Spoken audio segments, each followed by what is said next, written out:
Yo, what is going on, everybody? Welcome back to another episode of the KindaFunny Xcast, your home for all things Xbox here at KindaFunny. Of course, I'm one of your hosts, Snowbike Mike, and today I am not joined by any of my gaming dads. Instead, I'm joined with somebody even better, my dude, my good friend, the absolute guy, Kahlief Adams from Spawn on Me.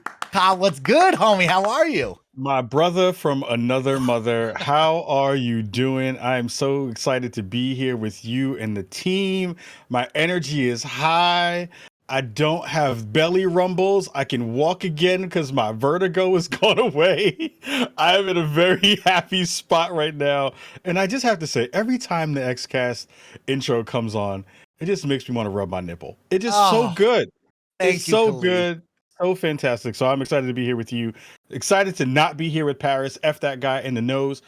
I'm sad that Gary Whitta is not here. I wore my football jersey for him to try to be cute and impress him, and he's not here. Gary, I am sad. I know you have had multiple streams where you're shooting zombies against chickens and John Wicks.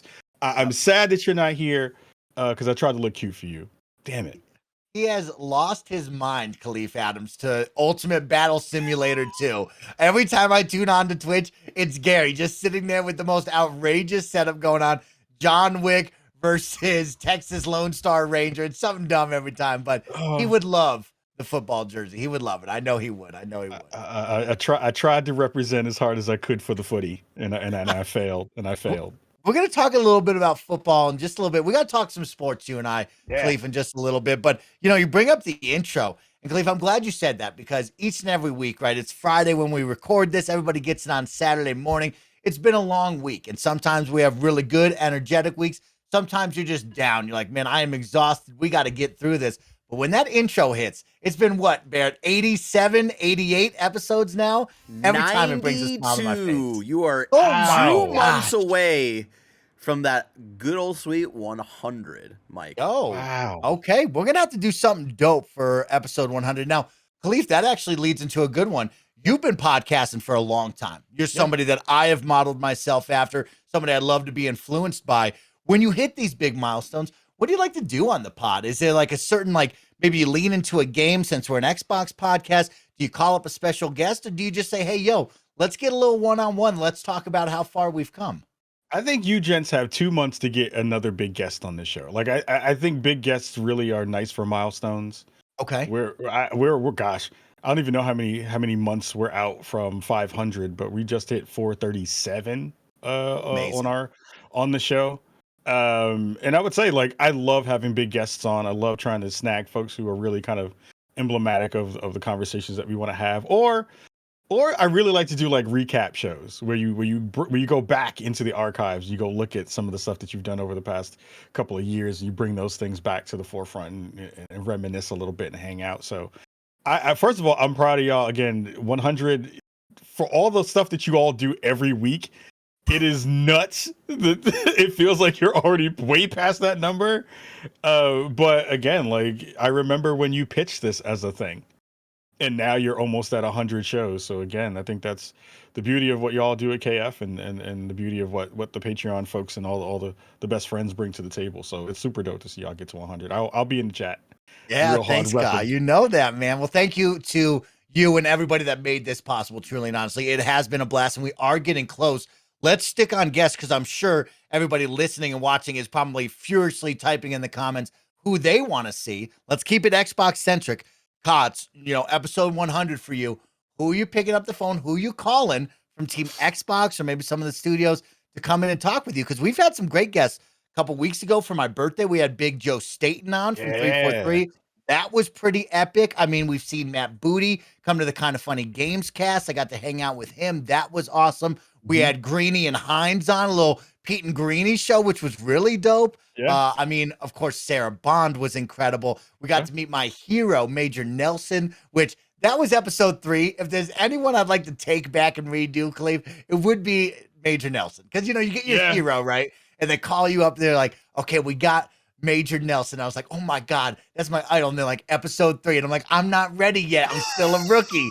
And so I'd like to redo that one for sure. But who are you calling, Kahlief? Who are you calling up? I mean, you got to go big. You are the best Xbox podcast on the planet. You got to go for Phil. You got to Gotta go go for for Phil. Big Phil. Okay, You I got to like go for that. Phil. I mean, look, I know Phil listens to the show. I'm not going to step on your toes for episode 100. First of all, he needs to come on Xcast, and he also needs to come on Spawn to me. I'm just calling it right now. Yes. It needs to be a thing.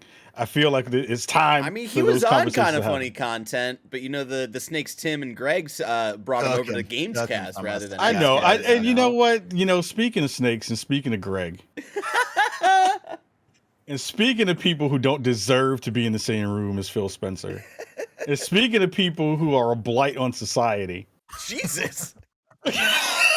Speaking of people who Jesus would walk past in the street if they were on the ground bleeding. Greg Bartholomew Miller, I'm sick of you. Gotta lay it on him. Lay it on him. I love it. Sick of you. I'm sick of you.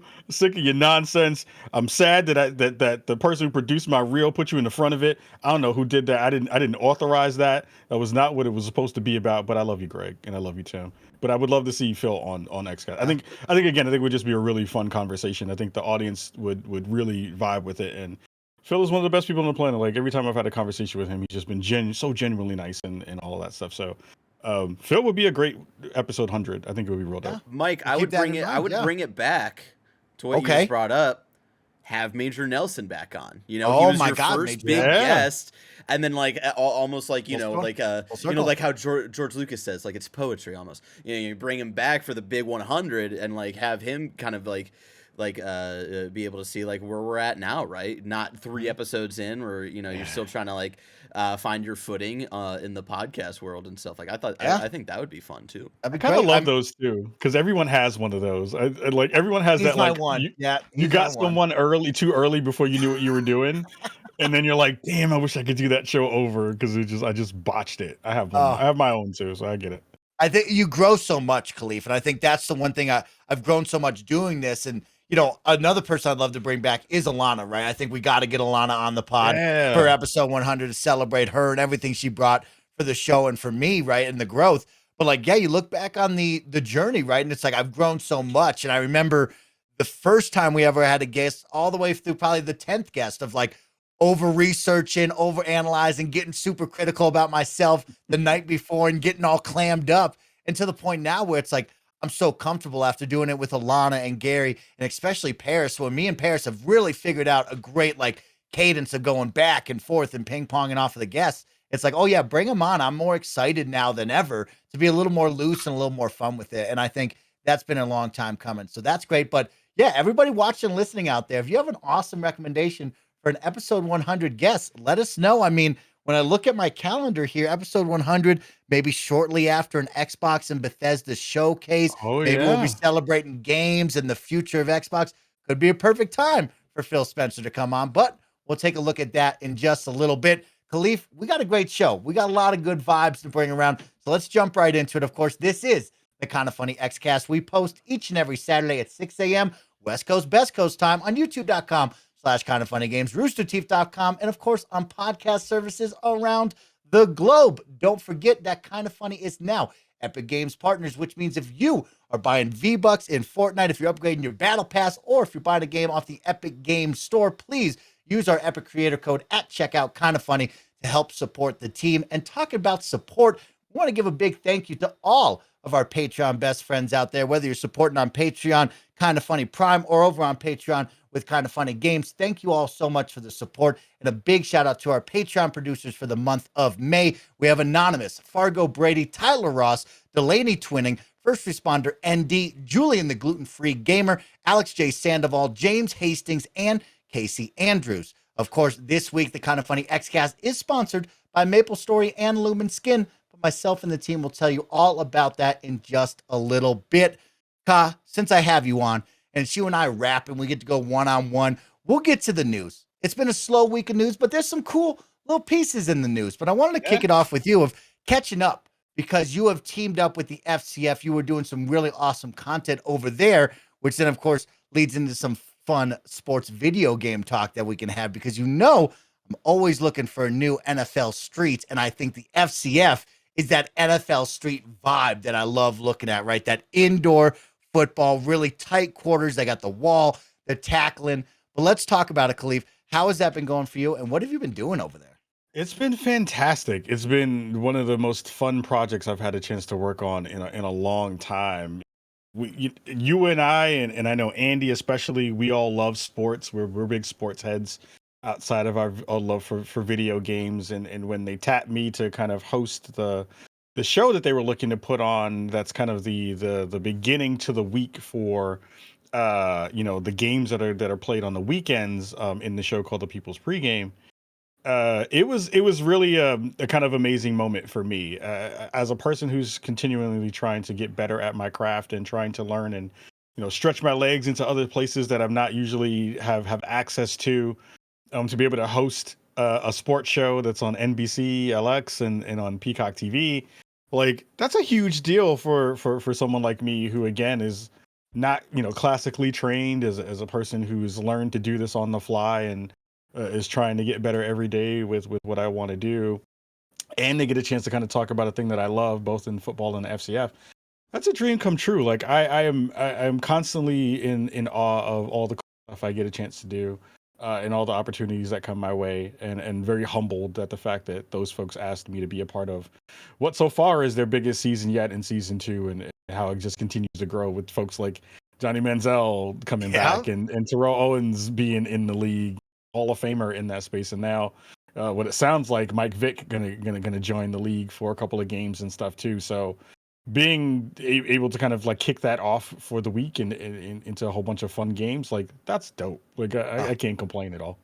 How cool is that? Let's pause for a second, because you bring up Mike Vick, and it got me thinking of those early 2000 Madden days where you and your homie would be playing, and the one rule was like, you can't be Mike Vick in the Falcons, because you knew he was going to roll left and he was going to run 25 yards on a QB sneak, and everybody was going to yell at each other because you'd be cheating with Mike Vick all the time. Do you remember that? It was good. Like playing an EA big game without playing an EA big game. It was like, yo, there was no passing plays when Vick was behind center. It was all bootlegs. It was all QB sneaks and bootlegs, and you're just running out to go get him 35 yards in every play because the defense was doo-doo.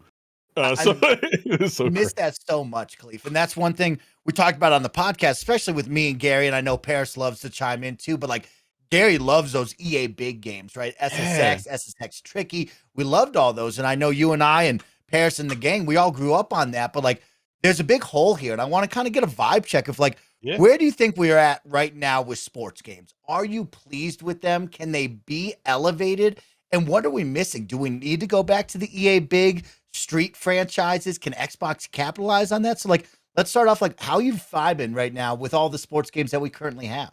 So right now I'm in a really in-between space, right? Where NBA 2K is still, the basketball game of note within the space. It's funny because a lot of folks, when they talk about NBA 2K, they talk about the online parts of that game. And I'll be honest, I don't touch that at all. I don't play any of the online stuff. Everyone complains about how bad that game is every year, and I'm like, this game is perfect for me because I got my sliders and I got myself, and I'm playing the AI, and the games are great. It's when you wind up playing these dribble monsters out here on online is when you wind up getting yourself into bad spots. The thing that I'm hoping to see within the NBA 2K franchise, which I'm still waiting to see, is and this is the problem of having all this technology at your hands, right? Where did you see that Unreal Engine Subway demo the other day? Yeah, The problem is now that I'm seeing all these kinds of leaps and bounds in technology where I want everyone to adopt that at this point. Yes. I'm like, what does 2K look like in Unreal Engine 5 with all that kind of stuff? What does Madden look like when we saw that way back in look at this man there with the top. Oh my goodness. Yep. Production is on point. But when you think of Madden, I think about that old like 2000 video that Nike Michael Vick and Terrell Owens commercial that wound up being in the space, and was like, oh my God, will video games ever look like that? We're still kind of trying to get to that, which is a really interesting thing to kind of ruminate upon. So I think, for the football version of it, for the basketball version of it, that stuff has been great. The thing that I find actually as a thing that I'm missing is a really good tennis game. I love tennis. So I'm a big tennis fan. and it feels like there are no good tennis games. Like tennis games now are like bottom of the barrel. Like you found this in the Blockbuster bin kind of stuff now. And there's one that's coming up on Game Pass very soon. I was playing one the other day, and they just don't have that vibe yet. They don't have that energy, and it feels like the space for sports games now is dominated by stuff you see on Nintendo consoles now with Wii Sports and not Wii Sports, but like those kinds of games are the ones that are kind of dominating that space. And I also, really quick, I want to see more weird sports in the mix. I want to see more, like, we don't consider, we don't really think about driving games as sports games, but I think, there's a great F1 game that's coming out soon. It seems like everyone is hyped about F1, so that'll be interesting to see if that gains some traction. But I want to see more wacky sports. I want to see the Winter Olympics stuff in a real way come back. I miss those so much. Those were such good games where you had these like variety sports games and parlor games that were in that space. Like parlor games on the Sega Master System was one of the best games on the planet. And we don't have stuff like that anymore. We don't have a good surfing game. We don't have a good X Games game. Like we don't have so much stuff anymore that used to like dominate that like in between the season stuff. And again, the show was just great. They just don't have that Kelly Slater surfing game. Right? Like, you know what I mean? Like, we don't have that joy anymore. It's not there. God. Nobody plays it anymore. I mean, Skate is going to be the thing that's going to be the game that I think is going to take that spot for me. That's going to be my sports game that I play a lot of. That's not the traditional sport. So I'm waiting real hard for Skate to come through and be great. It's funny you bring up the tennis one because me and Barrett were talking about this week. It's like, Mike, what do you want to do for the show? What kind of topics? And we were going to bring up backwards compatible titles, the gems, and the games that are missing. And it's funny you bring up tennis because one of my favorite games back in the day was Topspin and Topspin 2. And those were killer tennis sims that were really, really fun, right? They had the cool brand deals, all of the shoes, the rackets, the headbands, right? And the game was good, right? When you look at Topspin, Barrett, of course, is killing it on the production if you're watching right now. But like, you see it and it's like, this was fun to play back then. You just don't get tennis games unless it's Mario Tennis nowadays, is right, Kahlief? You just don't get it like that. You don't get it. I mean, Virtua Tennis was fantastic. I was playing some stuff on my MAME emulator. I accessed all those games. FBI, don't look for me. But it's like one of those things of like playing those old tennis games. Like there was one tennis game I was playing that had like Serena and Venus on the cover. I forgot the name of it, but it was like, I went back and played that, and that game is still banging. It's a really good tennis game.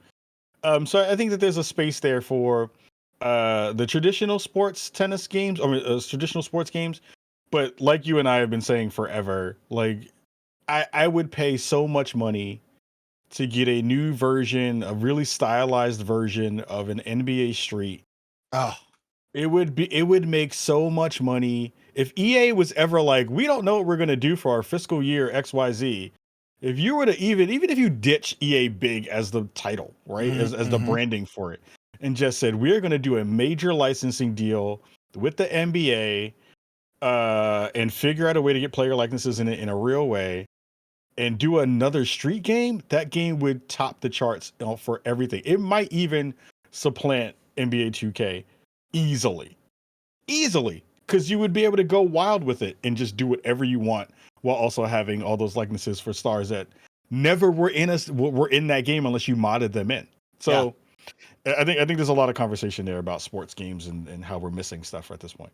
Yeah, you're so right with the NBA Street, right? To focus on that for a little bit of like that hole right there fills so well because it's got the nostalgia factor, right? The people who grew up with this want it bad, right? And I think it can go really well with the casual audience because this is a fun, easy game to get into, right? You're not pouring 20 to 40 minutes into a game like NBA 2K. It kind of fits this whole of like, hey, these are fast, easy games to play. It's street ball. I think back in the day, you and I had and one basketball, so it was a little bit more fun to see that going on at the Rucker and stuff like that. Think of the stars of today, right? I mean, LeBron James now can be the cover athlete for that, but you have so many more from Steph and Clay, the Splash Bros, to Dame Dollar Sign and beyond, where it's like you have so many stars that could carry that with their faces and their likenesses that people would love to bring on to play 3-on-3 and get wacky and wild with all of the cool and one street ball moves that we used to have. Oh my goodness! I never told you a story how I saw Kobe at the Rucker, right? No, that's wild. I mean, you could tell us here on this show because that's totally awesome. All I'll say is it was a transformative moment. Like seeing Baron Davis, Sean Marion, and Kobe at the Rucker that summer. He played in the rain. He was banging it on people. Like there's footage of it on the internet of him playing in that game. But it is one of those moments where you just forget how much street ball really was the kind of emphasis for what we saw in the gaming space when it came to basketball games. And it was like before sim stuff was not before sim stuff, but like they were running parallel to each other and they were both viable options for people to play games. So it was dope. It was a really good time. It fit in so well, right? You think of like Freak Style with the dirt bikes on that side, right? Yeah. Then we talk about SSX, and you kind of started to get into like skate, right? I think EA crushed it with skate. They really figured out like people want this, right? We had Tony Hawk, which was like super arcadey, linking the combos together, but people kind of wanted that more down to earth simmy skateboarding game, and they nailed it with that through Skate 1 through 3. Shout out to backwards compatibility on Xbox because we can still play those to this day, which is super dope. Even with online functionality in 3, it's still live, which is absurd and insane, you know? But like, I think of games like that, like you said, like, let's get out there, right? You think of Skate. I loved Shredders that just came this year, right? That really filled that snowboarding niche that we haven't had in so long, right? Like, you think back in the day, we had Shaun White snowboarding going on. We had SSX. We had 1080. We had so many snowboarding games, and then it just kind of dropped off during this like weird dry spell where nobody wanted to step out of the comfort zone and get away from the traditional sports anymore. And I think of like some fun racing games. I have another one on our, hey, this needs to be on backwards compatibility. Here's a weird one for you. Circus Maximus Chariot Wars, which is essentially just Chariot Wars or Chariot Racing mixed with road rage. And I loved this game so much on the old school Xbox because you'd just be riding around in the circle, beating each other up on a track. And it was so dope. But nobody does the extreme wild stuff anymore. Here's an interesting thing, and funny that you brought that up because there was a video on the internet the other day that was basically like dudes on Barrett is killing it today. My God. He's always on. I'm just gonna say a random thing. He's gonna pull it up. But there was like these dudes riding bicycles. They were riding motorcycles as a chariot, and they were racing. There was a video of that the other day that I saw on the internet. I was like, yo, this is wild that people are doing this. The other thing that I think is missing in the space, but I'm happy to see that there's a game coming out, is we haven't had a really good boxing title in a long time. Let's talk about it. Yep. And I can't remember the name of it. It's like ESB something like that. If I'm remembering correctly, I'm botching it.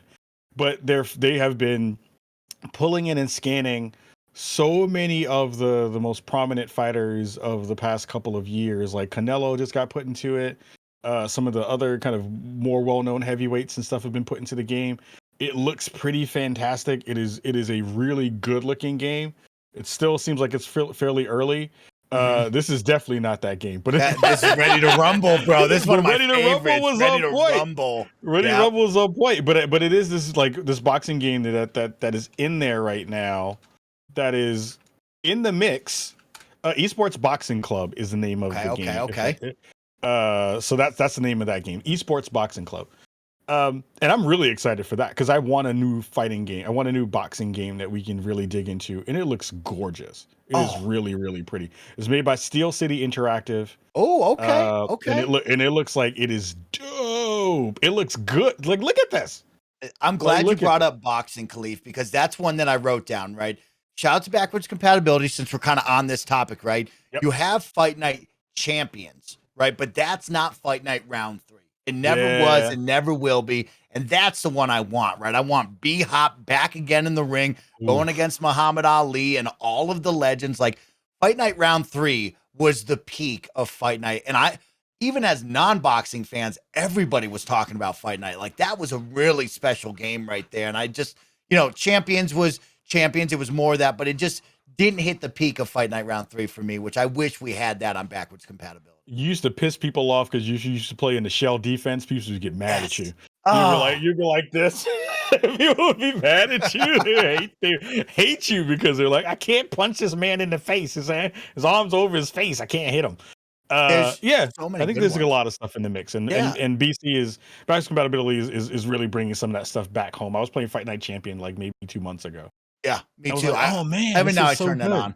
Yeah, exactly. It's cool. In the chat right now, our live chat, you can go support over on Patreon and join us each and every week live on the show. Raleigh writes in the chat, Hydro Thunder, another great one, right? Like we'll probably never see a Hydro Thunder or a Wave Racer ever again, right? Like these are some fun games that kind of just toe the line of racing and sports games, but they're still out there and fun and wacky, right? And that's where I want to kind of end this sports talk, you and I, is like, let's talk about NFL Street, because NBA Street, that's a slam dunk, Kahlief. That is an easy win for EA and whoever wants to put that on. That's a must do, in my opinion, right? NFL Street gets dicey. I love NFL Street. I think it's my favorite, actually, more than NBA Street, just because of the movement and the fluidity of the game. Moves a lot faster and plays quicker, which I like. Yep. But the issue now is, my good friend Washi always says, the perspective of this game, of the breaking each other's bones, almost NFL blitz style, is kind of not what the NFL wants anymore. Yeah. Kahlief, can we ever get an NFL Street style game or a blitz ever again? Or has, like, the NFL and this kind of brand and logo in sport moved past what we're seeing here with this old school game? We will never see another version of that game, and that is because of the NFL regulates stuff. I remember we had Ben Hallmiller on our show some years ago when Madden first started to do their story mode in the game, and he said something that was really profound, and that was the thing that told me that we would never get another. He said, we tried to put this scene in where the person who was the main character who you wind up playing needed to get out of his car, and he had to pee, but he had to pee on the side of the road. The fact that you couldn't see the stream of pee, so he was like, we couldn't do that in the game because the NFL was like, we can't put that in the game. Wow. So it's remarkable to remember just how wild the video game space was, but you had those moments where you had stuff on the outside of that. It was like this scene actually. Kai, you're gonna bring Longshot. I'm gonna know what Longshot is, because Longshot was fantastic the first year they did it. I liked it. It was great. I thought it was really smart, right? And it had Dan Marino in it. But the thing that they did, like Blitz the League, was probably one of the coolest, wildest games that we saw that had football adjacent, NFL adjacent stuff in it. Cats was breaking each other's legs. Yep. You were shooting PEDs into your arms. Crazy. You were like walling out, and the NFL was like, we can't do anything because these are not NFL players. They had Lawrence Taylor in it, but Lawrence Taylor was out of the league at that point. NFL is never going to let you do anything fun in that way ever again. It's never going to happen. God. No more blitz, none of that stuff. Helmets popping off, none of that stuff.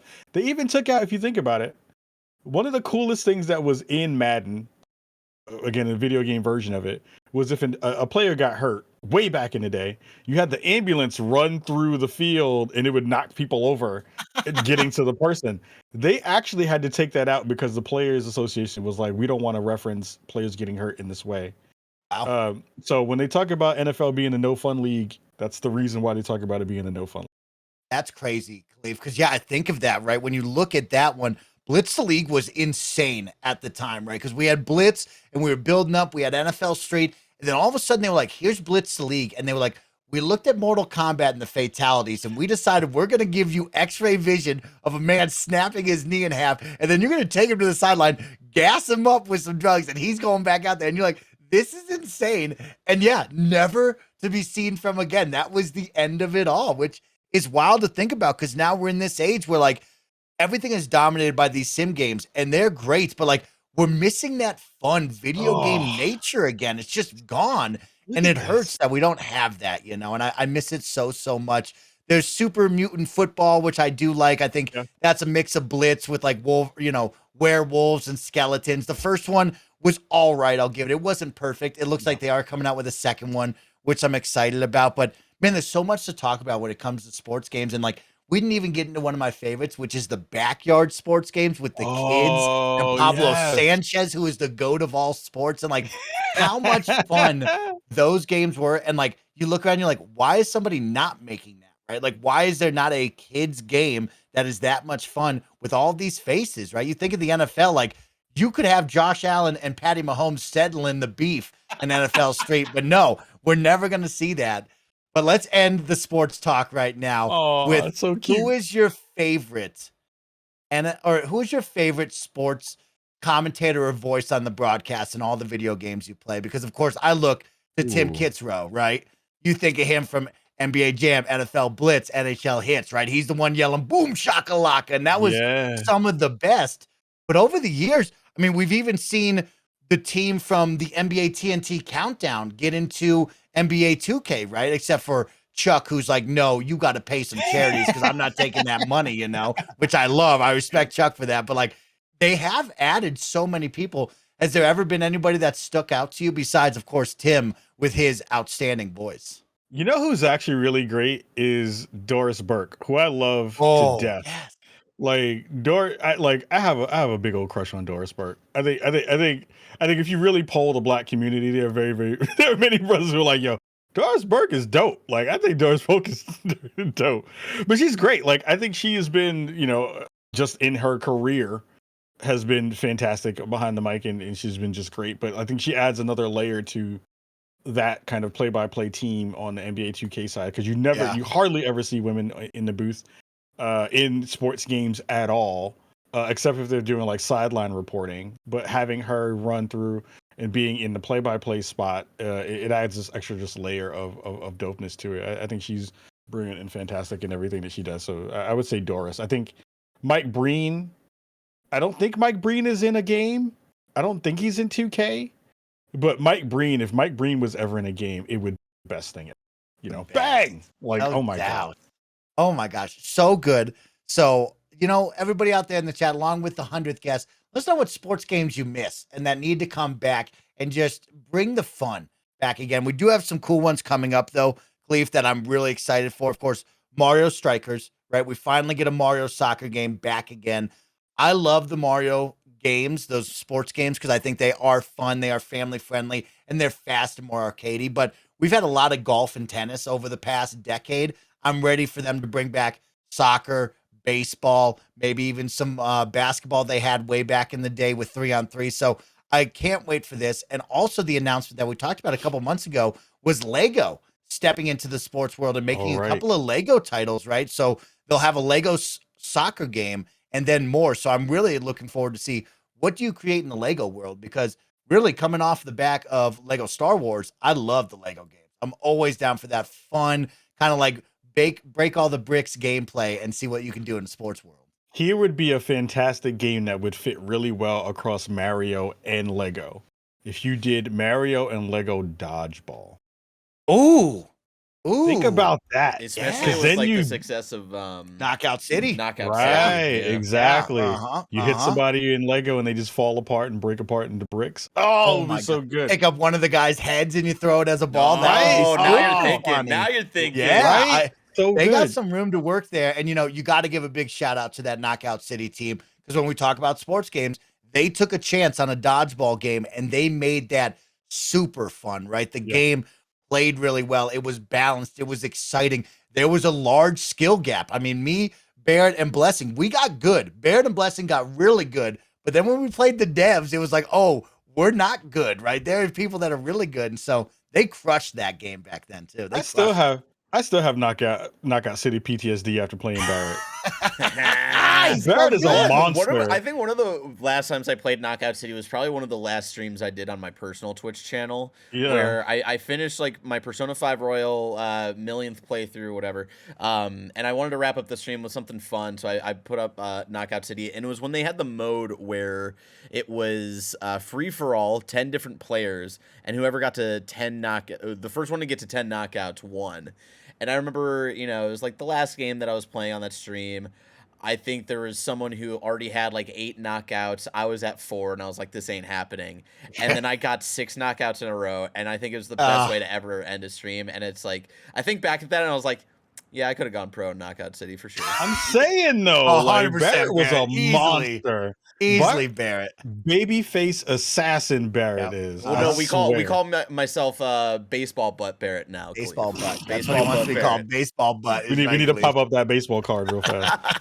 But like that, just even watching that stuff makes me want to go re-download it and get some games in. That game is so fun. So my good. gosh. I will always have a huge love for sports games, and I will always love the teams that step over the line and try something different with the sports games that we love, those traditional sports, because we have so many. We're dialed in. EA, you're dialed in. I get it. You got NHL, FIFA, Madden, NBA with 2K, you're dialed in. I get it. Let's have some fun now. That's what I want. Let's have a little more fun because you're coming out with it yearly. I appreciate that. That's fine. But like, it is time to have a little more fun. And it seems like we're missing that. So I hope that someone hears that call and creates that soon enough. But Kahlief, we've been killing it with that. Let's keep the show going right after a word from our sponsors.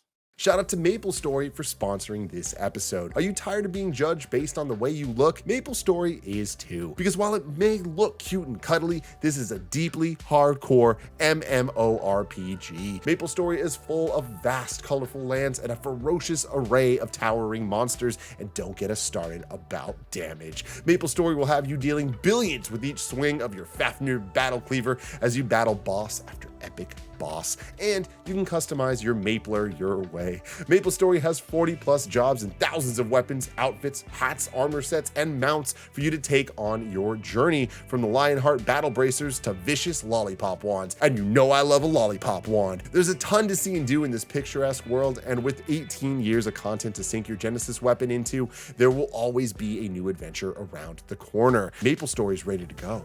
Are you? You can go to maplestory.com to check out the game and play for free. That's free, guys. Come on. maplestory.com.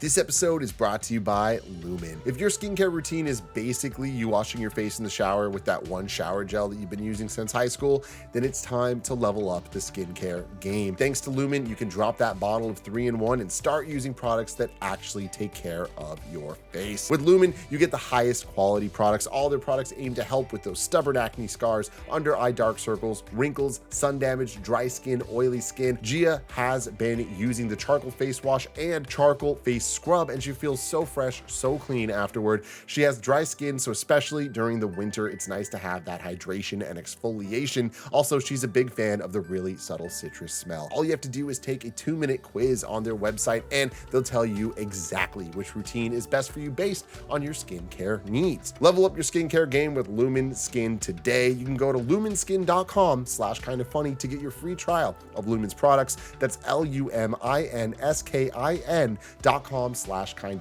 to get your free trial of Lumen's products. lumenskin.com/kindafunny. All right, everybody, welcome back.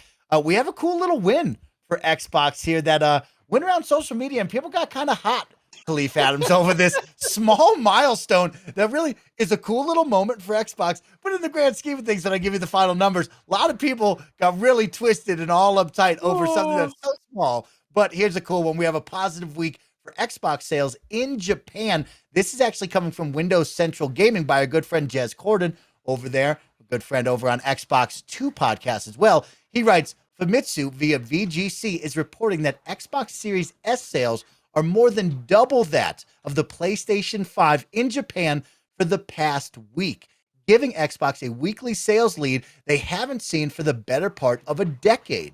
The outlet pegged Xbox Series S sales at 6,120 consoles when compared to the combined PS5 and PS5 digital sales at 2,693 consoles. However, like VGC noted, this merely represents fluctuating stock levels. Indeed, the Xbox Series X sold only 105 units during that same period, with the Xbox Series S selling literally thousands more.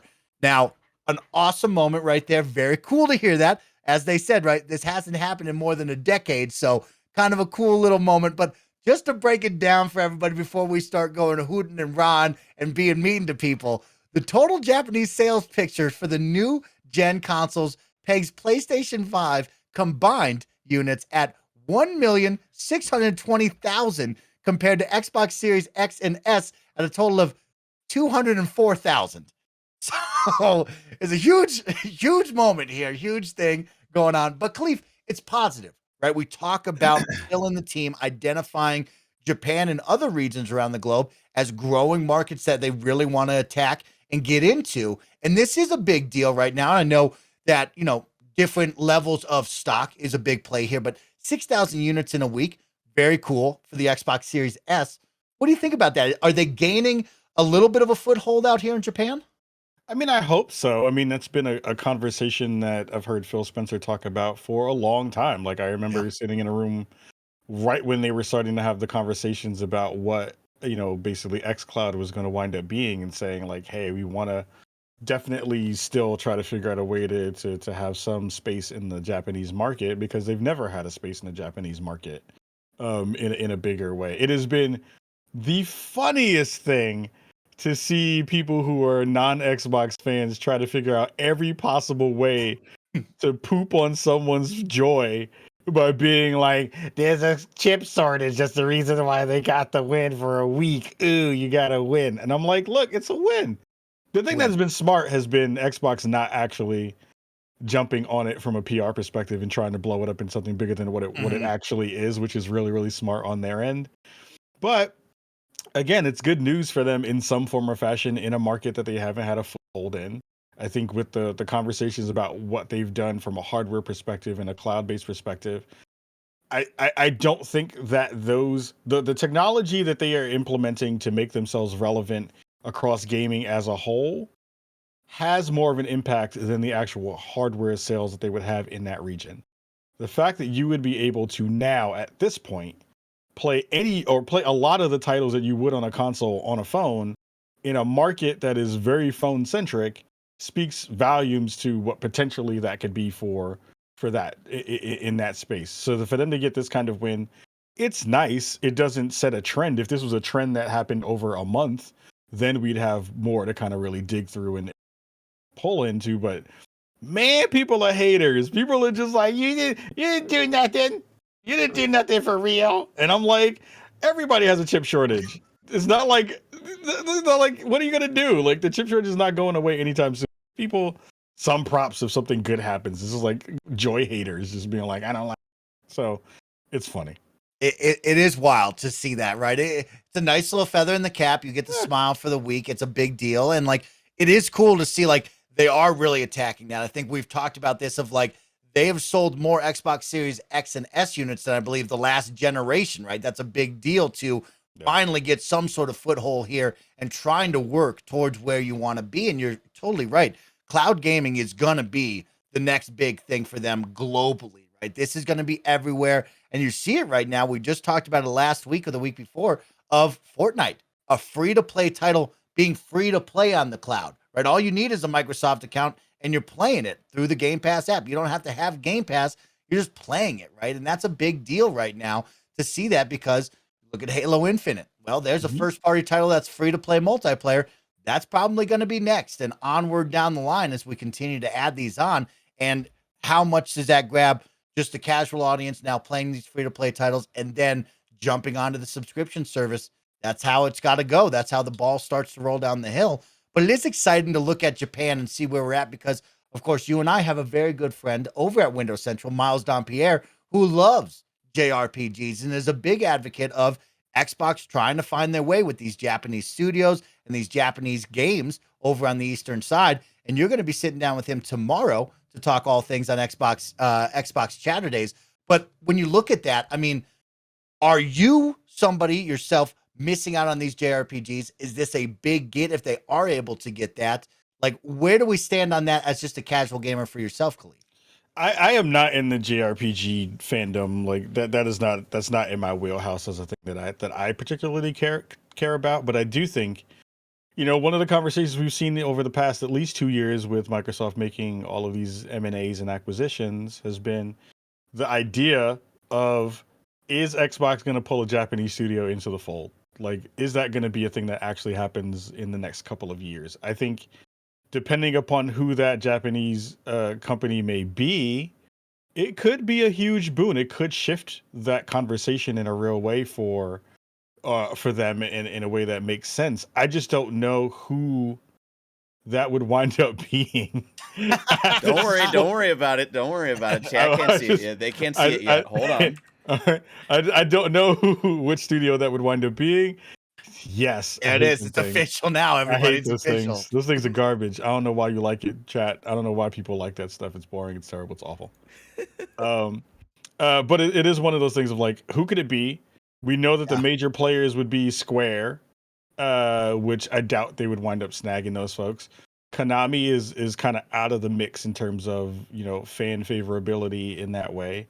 Mm-hmm. You know, who else would be in that spot? From like, there was talks before this big Elden Ring game that people really wanted that. You know that is right. They make killer games. If they locked in From, that would be a huge shift in that way. But I don't know if the Japanese audience cares as much about From games as we do here in the West, right? Like, I don't know if that's the way that conversation works. So if they snag somebody, you know, we've had this conversation, and this is something that bubbled up with the delay of Starfield and Redfall.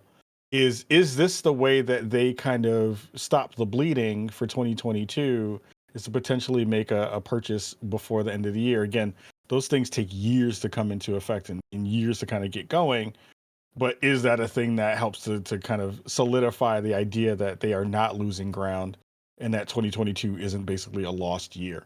Do you pull someone in to kind of just fill that gap for that by paying some extra money for it? Could be. I doubt it, but could be.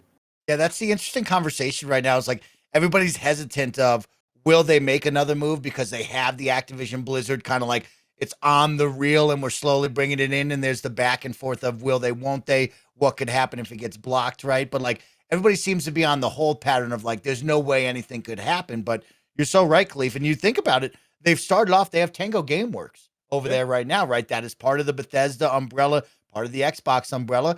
We've seen from Jeff Grubb, we haven't had official word yet of anything of massive capacity, but Hideo Kojima, right? And what this partnership with Kim Swift and the Cloud team could really be. But Jeff Grubb seems to think, from what we've talked about with him and other things on the show, like that could be another big player in this. And that maybe gets the ball rolling of more teams want to attach themselves to this Xbox brand, maybe want to come over. I mean, you look around right now, Barrett always talks about it, right? As the Xbox fans want it, Persona, and Barrett says, no. We look over, what's up with Final Fantasy VII Remake, Kahlief Adams? It has been years. When is this game coming over to the Xbox fans? Because I want to play it. I'm ready to play it. But it just seems odd that, like, you know, they had the 1 year exclusivity, we thought. Now it seems to be longer, whatever's going on. But where is Final Fantasy VII? Where are some of these big titles that should be everywhere, right? Barrett, can you put the picture up again one more time for me?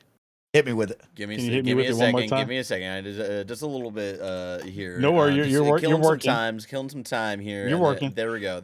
Here's my answer to the Final Fantasy thing. He hates Final Fantasy VII Remake, whatever the hell, remake, redo, should never come out. Because you know what? Wow. That game is doo-doo, booty, butt cheeks. It's terrible. Okay. And also, and also, they are lying to the audience because they've had 7,000 games and they keep calling it Final. There's no Final Fantasy. All right. If you keep putting out games. All right. There's 17,000 Final Fantasy games. And they keep calling it Final Fantasy. All right. They just call it Redone Fantasy. Fantasy. That's what they should call it. We're done with fantasy. It's right. I will fantasy say, triple with the final, you know, being the JRPG guy in this room, which is insane to me to ever think something I would ever say, because I liked JRPGs when I was a kid and then didn't play another JRPG again until like after Final Fantasy X, playing that with like babysitters. The next JRPG I played and liked was Persona 5, you know, 5 years ago, right? With Final Fantasy, you know, I don't love Remake. Big fan of the original, though. And I do think that's something that I think Xbox gamers would appreciate to have. And I do think it's weird of like how long was this exclusivity deal that they had on this title. You know, we're getting to the point where we might be maybe hearing about part 2 soon.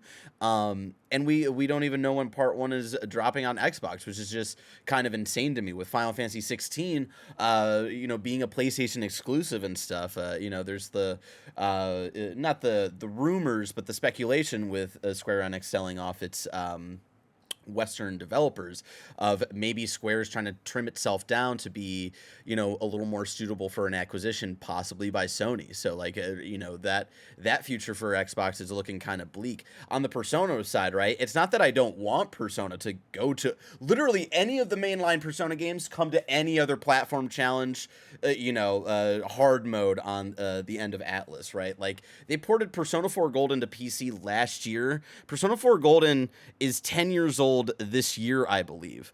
And that's insane. And like no other mainline Persona game has ever hit another like actual like Nintendo console or Xbox console. It's always been PlayStation, which tells me, I've never been able to get anybody to admit it, but tells me that PlayStation and Atlas have some sort of deal or something where like Atlas sees that like, Persona only needs to be on PlayStation for whatever reason. Even with Sega finding the success of Yakuza in the last few years in the Xbox audience, still hear nothing from Persona. And, I've been hearing for the last year, oh, Barrett, next Xbox event, they're announcing Persona. Like Persona, all Persona games come to Game Pass. And every time I tell Paris Lily and all those other, Xbox jabronis out there, y'all insane.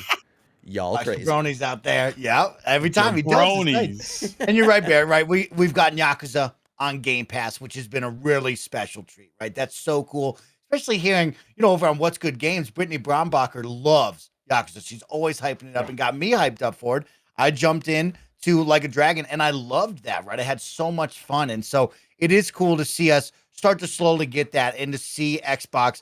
Clearly, right? They created the Xbox Wire out there in Japan so they can get more direct communication with that audience, right? And so they're clearly working it, and they're going to try to figure it out, and hopefully we'll see more coming. And speaking of Final Fantasy VII remake, and like, will we see an announcement ever on the Xbox side? Kahlief, we've been asking all of our guests since we first heard the news of the Xbox and Bethesda Showcase #2 this summer, right? And of course, we know that Redfall and Starfield have now been pushed back. But we've been asking our guests like Danny Pena, give us some of your predictions or what your dreams are for the show. So, we're looking at June 12th, a nice Sunday morning / afternoon. What are you excited to see, and what do you want to see from Xbox and Bethesda bringing to you? I hope they don't put any JRPGs in that show. I really hate them. They suck. I don't want them to spend. I don't want any of those dirty games touching any of the better games in the space. A bunch of anime kids crying about everything. Jesus Christmas. I honestly am kind of just like, I'm going into it kind of, blind, to be honest. Like, I don't really have an expectation for what they're going to do. Again, because I think even if I was being the most transparent and honest about like what my hopes were going to be, it was really just to see what Redfall and Starfield were going to be for that showcase. True. Like, yeah, the thing that I'm coming away from it with is, now that I know, potentially some of the stuff that might be coming down the pipeline, like it's still, those are the things that I care about for the foreseeable future. I do wonder though, what will supplant those particular games that might be within that space. I don't even have a line of sight to what those things might wind up being. And I think that to me is the thing that's actually the most interesting and kind of peculiar is I don't really know what we're going to get for the rest of the year that's going to make me really excited from either console. Like Ragnarok may be a thing, but I feel like that may potentially get delayed, even though people are saying these two biggest games of the year that I was really hoping for dynamics. At this point, I'm probably just gonna be playing Rogue Legacy 2 for the rest of the year and just rocking with that. I don't see anything that right now is like gonna be a thing that's gonna make everyone excited in the way that those two games would have been. But we'll find out. Like, I think we're gonna see when we get to the showcase to see what that's gonna wind up. It's interesting you bring that up because, I think all the fans were looking at those two games, right? When you heard Redfall summer 2022, you were like, okay, that means we got to see gameplay or it's going to be shadow dropped on the day. And then they never really said anything until the delay, right? And so, all eyes were on. I was asking Paris Lily and Gary of like, what does a big Todd Howard showcase breakdown of a game look like, right? We've heard about the fabled Fallout 4 and all of these titles where Todd comes out and sells it to us all and gets us excited. But like now that Starfield has been pushed, do you still do that? Does something have to take its place in the slot? What does that look like, right? And then we look at 2023 and everybody gets mad when you bring up announcing games too early or putting a date on it too early, and then we push it back. And we've had this big conversation since these two have been delayed. And so now you look at Avowed, you look at Fable, right? You look at Outer Worlds 2, we look at Perfect Dark, and you go, well, yeah, heck yeah, I want to see these games. But also, like, if they show me Fable here in June, and I know with what our good friend Danny Pena and Paris Lily put on with a bet, right? That might not come out till 2025. So do I need to see Fable right now in 2022 this summer? It's crazy to think about where we stand with this. And to a certain extent, the thing that I think would satiate the audience is, yes, we know the game is getting pushed back. And yes, we know that Bethesda doesn't want to show their hand too early with another trailer or something else. Like, I think the next thing that they have to show is actual gameplay, because it's, you know, if it's this close out, we're past alpha. We're kind of past beta.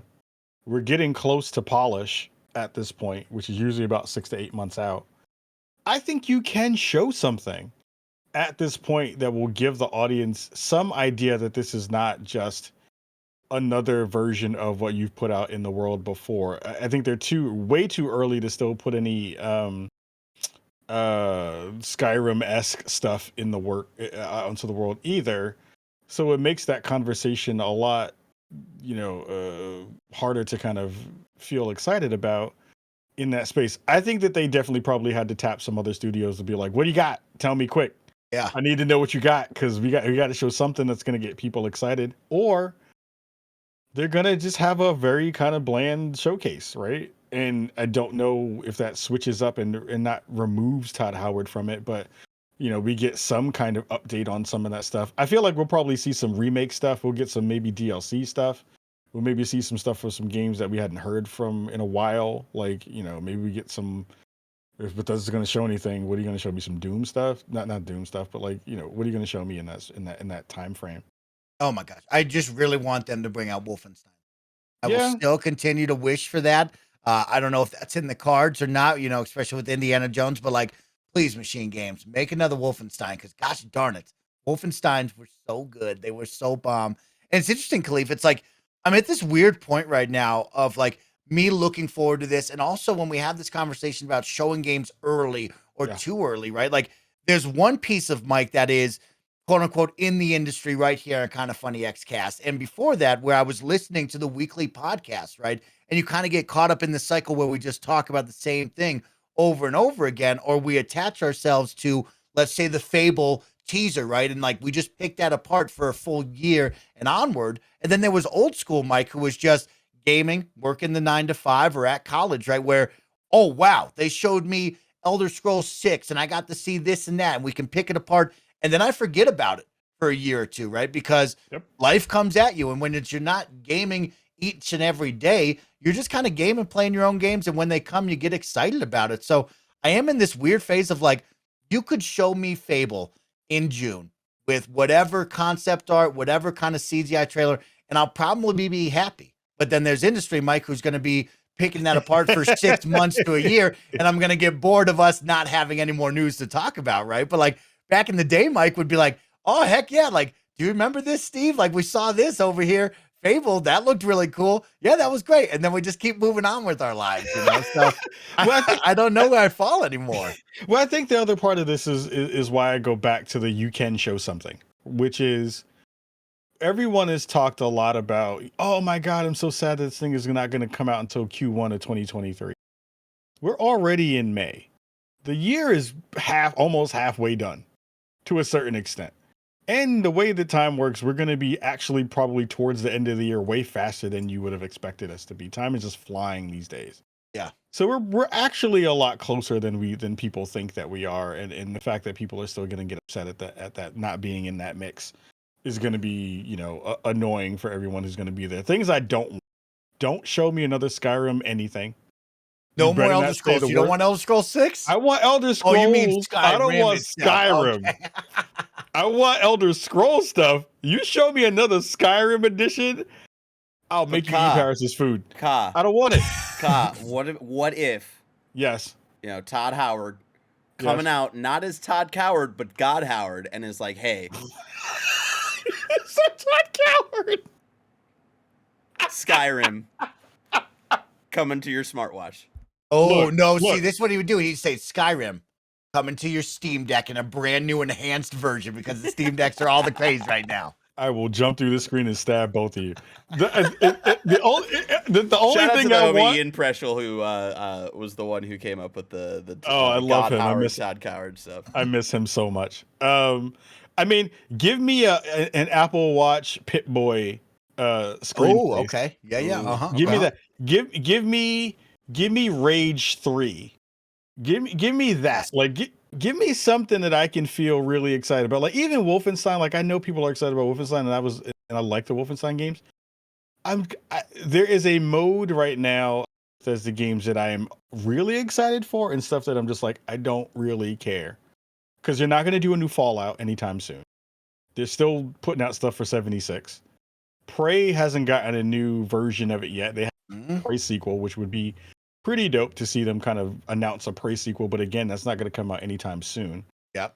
So I think, the only other banger that they have within the arsenal is another Dishonored, but I also feel like that series has run its course, and we're not going to get a new Deathloop anytime soon. So it's like, just show me the two games and where they're at right now. That will do enough to get people over the hump. That you've said a thing as Bethesda, you've shown a thing as Bethesda, and you've set the table for what that's going to wind up being when we wind up getting to Q1 to 2023. And I think that'll at least get people to kind of calm down about, like, this thing is never going to come out and it's going to get past Q1. So, Bethesda, if you're listening, you should remake Brink. Brink was pretty dope. Yo, remake Brink. Okay? Yo, that was lit back then. Remake Brink. What a badass time we had, Kahlief. We talk about old school games, and we were talking about backwards compatibility titles that I brought up, right? Like, I think of Brink, super fun, super game was cool, good, right? Like, those are like the Titanfall-esque moments where it's like, oh snap, I'm playing something completely different than the Call of Duties, right? Yep. Then I think of Gotham City Imposters. Bring that back. Bring that on backwards compatibility titles, because that's lit. And then also one that you and I know love, Shadowrun. Bring back Shadowrun. I bought that joint because of you. I bought it. I rebought it because I saw you playing it one night, and I was like, "Oh, I miss this game so much. It was so good. Oh, the game is so good." As I was preparing for the show, I was like smiling, thinking about Shadowrun, because like you have these moments, Kahlief, where you think about Xbox Live and what that brought with the internet connection and all of us playing together. And like, there's these moments in my life where like Xbox Live was the peak, and I thought this was the greatest, right? Yeah. Halo 2, Gears of War 1, right? Where it's like, oh my God, this is insane. Shadowrun is one of them, where I'm like, this was the craziest time back then, where this game was so awesome and so much fun to play multiplayer. Here's the Band-Aid that Microsoft needs to put out into the world that fulfills two things in a big way. Well, three ways. One, it removes anyone from talking about JRPGs again, because I really like them. Yep. Two, if you want to satiate the folks who are like, I need something to play that's going to keep me from now until when those games drop, the answer is you need to bring back 1 versus 100. Yes. It'll be the banger of the summer. It'll make people want to stream it. It'll make people want to engage with it. You give out codes and stuff. If you win, you figure out some good dope prizes. Give people controllers or something if you win. And you just game showify the summer so that people are feeling good about moving into the fall, and then you're set for 2023 in a good way. Bring back 1 versus 100. Everyone will talk about it, and it'll be the dopest thing on. Bring back Fusion Frenzy multiplayer. Figure it out, make it happen. Then went on 1 versus 100. It's funny because I know you and I love this, and I've been talking about it all the time on the show, right? Of like, how do you bring that back and make it fun, right? And I think what you should do is have a rotating host each and every week, right? Get Major Nelson on, then bring on Phil Spencer or something. Dive into the Duffy. Get our good friend Malik Prince up in there and have some fun. Get Kahlief, myself, Gary Whitta will host. Paris Lily wants to take over, but like, 1 versus 100, they should have brought that back during COVID. When we were all stuck inside, Kahlief, this would have blown up like Fall Guys or Animal Crossing. I think there is, because it's so funny. I've been watching, bullshit on Netflix with Howie Mandel, who's hosting that show. And it just made me really fiend for that kind of communal game show experience again. Yeah. And I'm like, man, I wish that they would figure out a way to, like, the internet that we were running on in that part of our existences, and it worked. Yep. Imagine just what we could do now. Imagine if the team who would work on that did some Twitch integration stuff. Just imagine what that game could potentially be. And if you made it cross-plat, you had it on PC and you had it on Xbox. And on cloud on the phone and too. On cloud. Oh my God, come on, dude! That thing would be the biggest comeback of all time, and it would just give everyone in the ecosystem. You could be a hardcore gamer, you could be a casual gamer, you could just be a person who's like, yo, I just love trivia, and you roll through and play that. What? Oh. Come on. Oh, come on, Microsoft. Figure it out. Please don't put Paris as a host, though. No one wants that. You want your ratings to drop? That's the way to do it. You don't want anyone to play that game? Make Paris the host. Paris said he's going to the big fan fest in LA. He's going to be shaking hands and kissing babies. Kahlief, where's your invite? Where are you at? I'm going. I'm going to trip him. Hashtag ABP. Anybody but Paris. Like, nobody wants this to be in the mix. Oh, nobody wants that. No one. Let's get that trending, chat. Hashtag ABP. Anybody but Paris. That's the first time I heard you use that, and I love that. I like that. That will get trending, I'm sure. Twitch chat, everybody watching and listening out there, let's end the show with another fun one over here. A cool thing to celebrate because I've been playing it all week.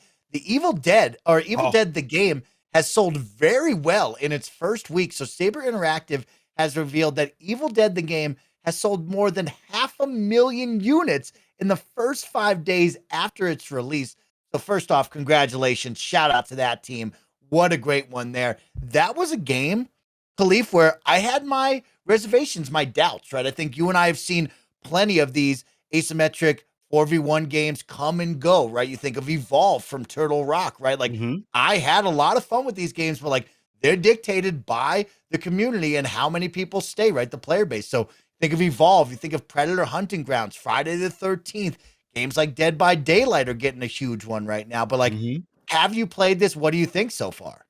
This is one of my favorite games of the year. Like this is going to be one of those games that I'm dying to get more people to play with, to play this thing. If you're familiar with our YouTube series, Something Epic, we had a fantastic conversation with Tim Willits, the Chief Creative Officer, on that show, to talk to him about Evil Dead. And again, like, I think if you're a horror fan, this is perfect. If you're a Evil Dead fan, this is even better because you get all the in jokes and all that stuff in there. And I think games like this, like you said, they really do have these moments where you are really trying to play, not only the mode, but you're playing the people against it in a way that's like, I can do this in a way that you can't. Like, it is so much the competition layer here in a fun, cheeky kind of way. I'm just loving that thing. I just need more people to play it with. Like, I'm dying to get a game night in, take a couple beers and get a little wasted, play this thing and have fun with folks and talk a whole crap.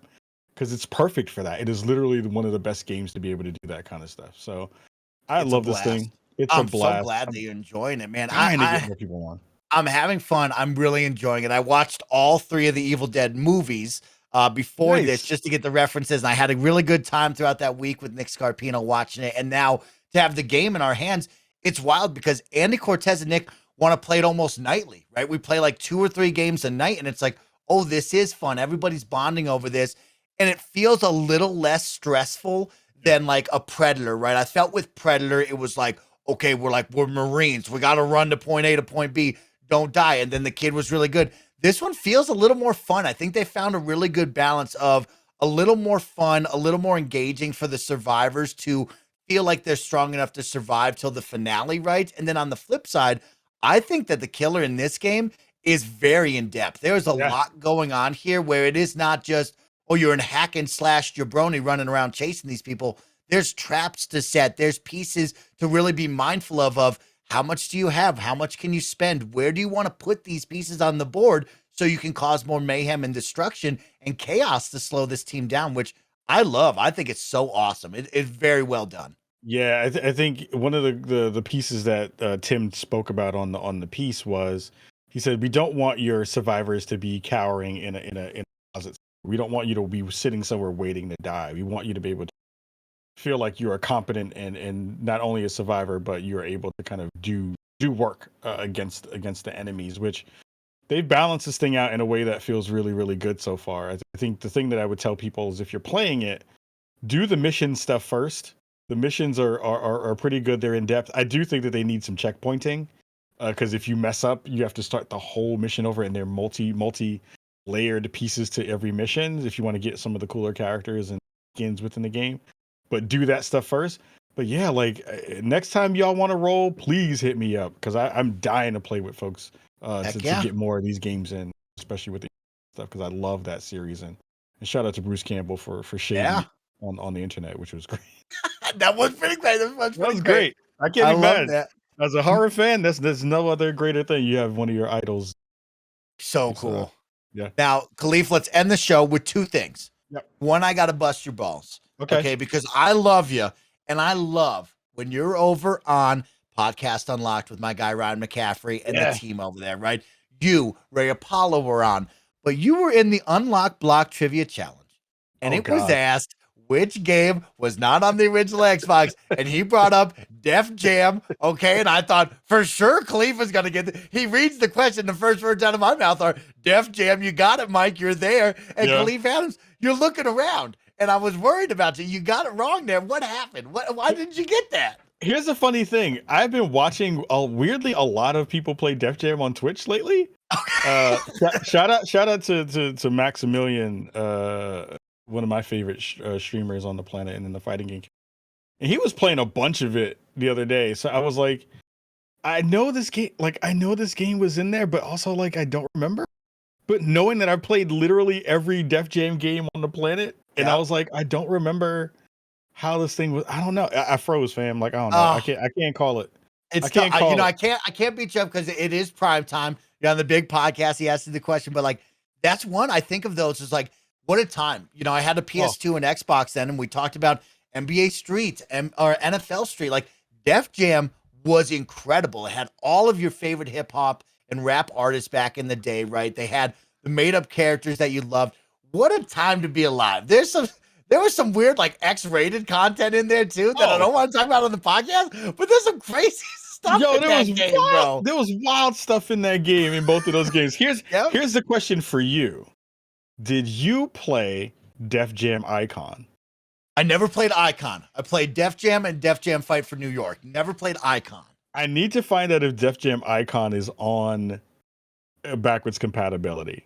Okay. I have to, because I need to go play that game. It was awful, but it was it was terrible, because you basically would you'd rewind the record, and everything was based on the beat. So like everything was blowing up behind you, but you could rewind the record and like cause someone to get blown up by a gas station. It was the worst thing on the planet. It was so bad, but it was also like, again, one of those moments in gaming that we'll never get back again, because I feel like brands are too safe. Yep. Look at Luda. Luda is throwing people in a room. Oh man! Look at this. And everything was bouncing because of the beat. Like, I want to play this game. Weird. Again. You give me vibes when you bring up that offshoot one. You give me vibes of like NBA Street Home Court or like NBA Street Ballers with Chauncey Billups on the front, and all of a sudden they decided they want to go one-on-one basketball, and you're like, what is it? Wait, what? We're playing one-on-one in front of a mansion, in front of a pools and Escalades? Why are we doing this? Yeah, what a weird fun time it was. Such an unreasonable game, but now I have to go see if I can find it on Game Pass or backwards compatibility somewhere, because that's a game that, like, when we talk about the games that shouldn't be lost to the annals of time, I think this is one of those games. Like, you can't lose games like this just because of like not having stuff anymore. Like, oh man, it was so bad. It was so terrible, but it was so great at the same time. You're the best, Kahlief Adams. I had an awesome, awesome time with you. We brought the Friday energy. You, me, and Barrett absolutely crushed it. You know, it's one of these for everybody watching and listening out here. I'll give you a little peek behind the curtains. You know, each and every week, my gaming dads are busy, and sometimes they got to back out and go do their business. And sometimes I get a little nervous, right? I'm like, who am I bringing on to the guest? Who can I get? But I always know there's one dude that's going to make me smile, and it's you, Ka. It's the best time with you. And so thank you for an awesome episode. I really, really enjoyed it. I appreciate you, fam. You know I love you. I'm sad that we didn't get a chance to hang when I was down by your way. Oh, my! At least you saw it, though. You saw the lake, and I'm so happy for that, bro. Saw you at Edgewood, too? Living it up, bro. That's the spot, bro. Yo, so you got to understand. Now I understand why you're like, I'm not moving. Why would I leave? I never want to leave. I would never leave. I was like, that joint was like the most pristine, beautiful thing on the planet. Oh my God, it was beautiful down there. Lake Tahoe in the summertime. You get a boat out on there. Oh, dude. Oh my God. It's I think that might be the yearly spot making a troop down there or something like that. But as always, again, like, thank you so much for letting me rock with you and Barrett. Again, I appreciate you carrying Paris for almost 100, like at least 60 episodes of the show. And again, like, I think the KF crew, you're always impressing me with how much stuff you get out into the world and how much quality you put behind it and thoughtfulness and fun behind it. So anytime I get to be even a small part of that, even if I'm not getting any solo wins in KFW, it still makes me happy. Tough. You're winning, though. It's tough. I mean, look, we're part of the best tag team on the planet. That's totally fine. But yeah, I love rocking with you. Anytime you got an open spot for me, I'm always down to rock with you. You're the best, Kahlief Adams. Now let's tell everybody where they can find you, because you got a lot of dope stuff. We talked about it at the top of the show. You know, where should everybody be looking? Where can they find it? All right, here's the gauntlet. You want to go check out the live show every Wednesday night, 6 p.m. PST, twitch.tv/SpawnOnMe. We have Something Epic, which is our 12-episode series that is sponsored by our wonderful friends over at Epic, because we are also Epic partners. Go check out our creator code SpawnOnMe. Go use that at checkout. Then you also got to check out the People's Pregame Show, which is on all your podcast platforms. Also, 9 a.m. PST, Best Coast, West Coast. You can go check out the show there on NBCLX and also on Peacock TV right before the games on the FCF side of things. And of course, we have the Spawnies that are going to be dropping in 2023 in January. Ooh, killer. So we're coming back. I have some plans and some things in the works. I am very, very excited for that. We're going to be collaborating with some dope folks. So that's coming down the pipe, and then you'll see me in random various spots. I was on Trivia Tower with the Min-Max folks this week, on Podcast Beyond as well, rocking with folks over on IGN, and yeah, we moved our launch day for Spawn on Me from Friday mornings to Monday. So check that for your local listings, as they would say if we were doing this TV. So yeah. Much love to y'all. Thank you again for rocking with the stuff that I get a chance to do. And we got more dope stuff coming for 2022 and beyond. So we got it rocking. Dope stuff on the way over with my guy. And of course, dope stuff cooking up right here on the KindaFunny Xcast. Hope you enjoyed this episode. Thank you all so much for tuning in. We will see you back here next week as the countdown continues towards the Xbox and Bethesda Summer Showcase. Peace, everybody.